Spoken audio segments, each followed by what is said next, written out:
அஸ்ஸலாமு அலைக்கும். எல்லோரும் எப்படி இருக்கீங்க? நல்லா இருக்கீங்களா? நம்ம இன்றைக்கி எதை பற்றி பேச போகிறோம் அப்படின்னு சொன்னால், நம்ம வாழ்க்கையில் எவ்வளவோ வசதி வாய்ப்புகளோட பெரிய மாடி வீடு, நல்ல காரு, நல்ல வண்டி, பெரிய பெரிய வண்டிகள், அது இதுன்னு டூ வீலர், இப்படி எல்லாமே மற்றவங்களுக்காக நம்ம மற்றவங்கள நம்ம நல்லா வாழ்கிறோம் அப்படின்னு ஒரு காட்டுறதுக்காக நம்ம எல்லாமே வாங்கி வச்சுருக்கோம். நல்லா ஆடம்பரமான ஒரு வாழ்க்கை வாழ்கிறோம். நல்ல வீடு கட்டிக்கிட்டோம். காற்று இல்லாமல் இருக்க முடியாது. ஃபேனு, ஏசி, அப்புறம் கட்டில் இல்லாமல் இருக்க முடியாது. மெத்தை இல்லாமல் தூங்க முடியாது. இப்படி நிறைய நம்ம அதெல்லாம் இல்லாமல் நமக்கு வாழ்க்கையே இல்லை. எங்கே போனாலும் 2 துணை, ஏன்னா தனியாக போக முடியாது. நண்பர்கள் அப்படின்னு சொல்லிட்டு நல்ல ஒரு வாழ்க்கை அப்படிங்கிறது நம்ம இங்கே வாழ்ந்துட்டுருக்கோம்.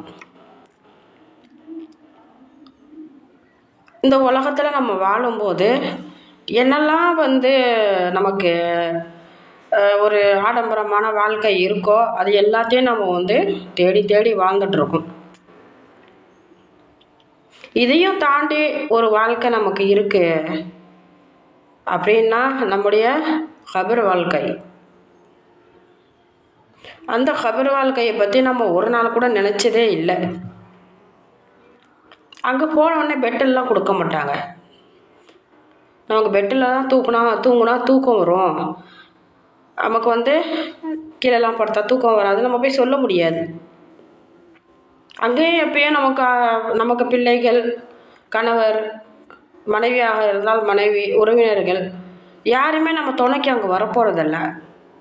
யாரும் நமக்காக அங்கே ஐயோ தனியாக இருக்காளே அப்படின்னு சொல்லிட்டு காவ காக்க போகிறதே இல்லை. அல்ல நமக்கு அங்கே போனோடனே ஏசியை மாட்டி விட போகிறது இல்லை. காற்று இல்லாமல் எப்படி தூங்குவாங்க அப்படின்னு சொல்லிட்டு ஃபேனோ ஏசியோ நமக்கு எல்லாம் கொடுக்க போகிறது இல்லை. அங்கே போய் நம்ம இங்கே என்னெல்லாம் நன்மைகள் செய்கிறோமோ அந்த நன்மைக்கு பலனாக நம்ம அங்கே சில கஷ்டப்பட வேண்டிய ஒரு விஷயங்கள் நடக்கும்போது அல்லாஹ் பாதுகாப்பான். இங்கே எல்லாரும் மனசையும் கஷ்டப்படுத்துறது, யார் எப்படி போனாலும் கவலை இல்லை. அல்லாஹ் நமக்கு கொடுக்குற செல்வங்களை முடிச்சு வைக்கிறது, நம்ம மட்டும் நல்லா வாழ்ந்தால் போதும், அடுத்தவங்கள பற்றி நமக்கு கவலை இல்லை அப்படின்னு நினைக்கிறது.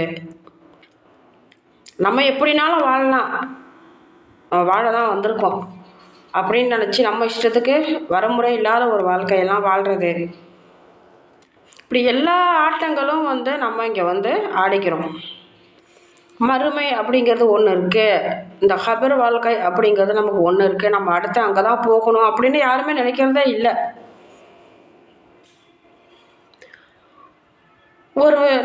நான் இப்படியெல்லாம் வாழ்கிறோம், ஆடம்பரமாக வாழ்கிறோம். நம்ம இன்றைக்கி நம்முடைய கதை முடிஞ்சிருச்சு, நம்ம மைத்தாயிடுறோம். நிறைய கூட்டங்கள் வருது, ஒவ்வொருத்தரும் ஒவ்வொரு மாதிரி பேசுகிறாங்க. நல்லா வாழ்ந்த மனுஷரியா இப்படி ஆயிட்டாரு. சில பேர் கொஞ்ச நாஞ்ச அநியாயம் சிலையா உலகத்தில் அவன், அதுக்கு தான் இப்படி ஒரு சாவு. சில பேர் அவங்க வீட்டில் உள்ளவங்க அவங்கள பொறுத்தவரையும் அது ஒரு அந்த பிரிவை தாங்க முடியாத வலி வேதனைகள் அவங்களுக்கு, அவங்க சைடு அவங்க அழுகுறாங்க. ஒவ்வொரு மனிதனும் வாழ்ந்த வாழ்க்கைக்கு அடையாளம் அவனோட இறுதி நாள். அவன் எப்படி வாழ்ந்தான் அப்படிங்கிற சொல்லக்கூடிய நாள் அது, அந்த இறுதி நாள். அந்த நேரத்தில் நம்மளா போய் யாருக்கிட்டையும் கேட்க வேணாம், கேட்க தேவையில்லை. எப்படிப்பட்ட மனிதர் அப்படின்னு நம்ம கேட்க தேவையில்லை. அவங்களாவே எல்லாமே சொல்லிட்டு போயிடுவாங்க. நல்ல மனுஷையா, எப்படி வாழ்ந்தான் போனா, அவங்கவுங்க வாழ்ந்த விதத்துக்கு தகுந்த மாதிரி இந்த மனிதர்கள் அங்கேயே சொல்லிட்டு போயிடுவாங்க. யாருக்கிட்டையும் போய் நம்ம ஒப்பீனியன் கேட்க தேவையில்லை. அப்போது நம்ம எந்த மாதிரி வாழ்க்கை வாழணும் இந்த உலகத்தில்? இருக்கிறவரை யாரையும் மதிக்கிறதில்ல.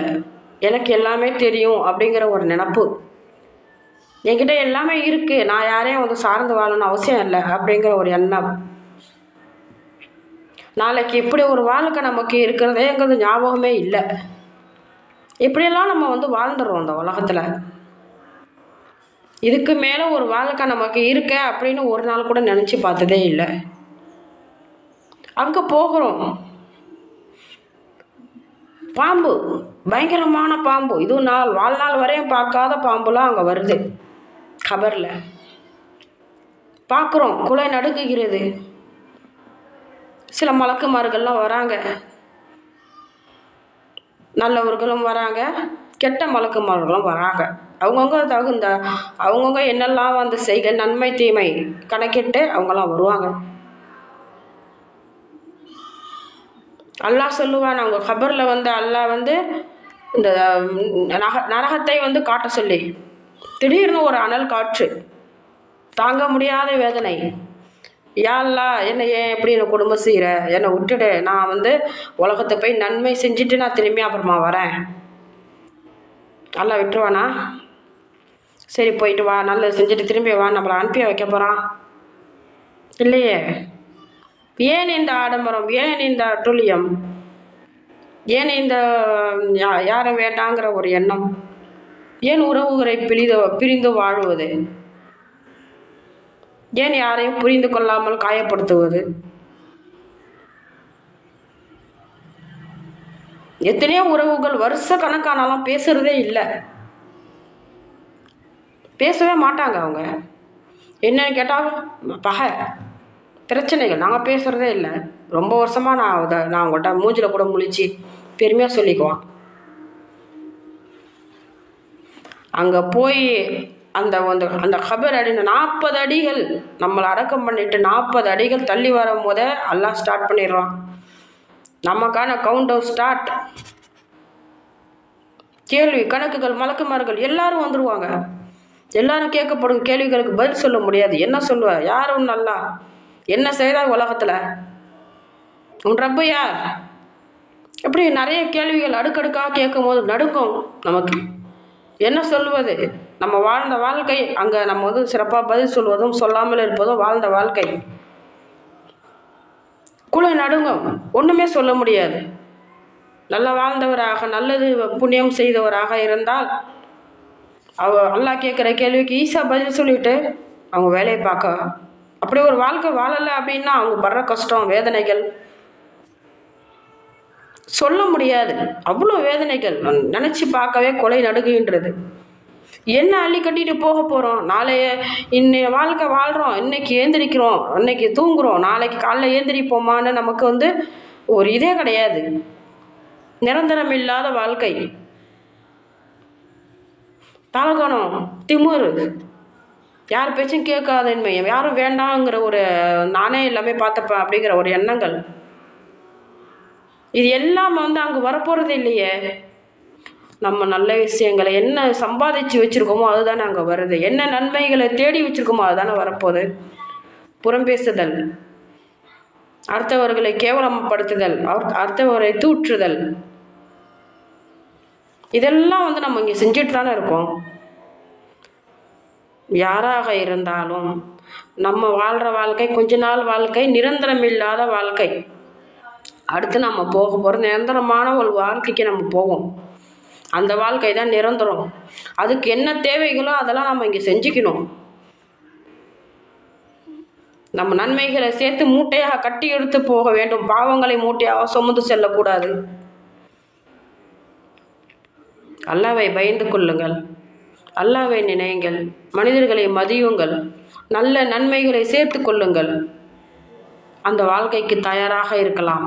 எது நடந்தாலும் பார்த்துக்கலாமுங்கிற ஒரு மனநிலை நமக்கு வந்துடும். ஏன்னா நம்மளோட நடத்தை நம்மளை பாதுகாக்கும்.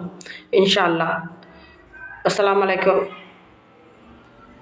வாழும் வாழ்க்கையில் அடுத்த வாழ்க்கை என்னவோன்னு நம்ம எல்லாரும் ஞாபகப்படுத்தி அந்த வாழ்க்கைக்கு தயாராக இருப்போம். நன்மைகளை தேடிக்கொள்வோம். அஸ்ஸலாமு அலைக்கும்.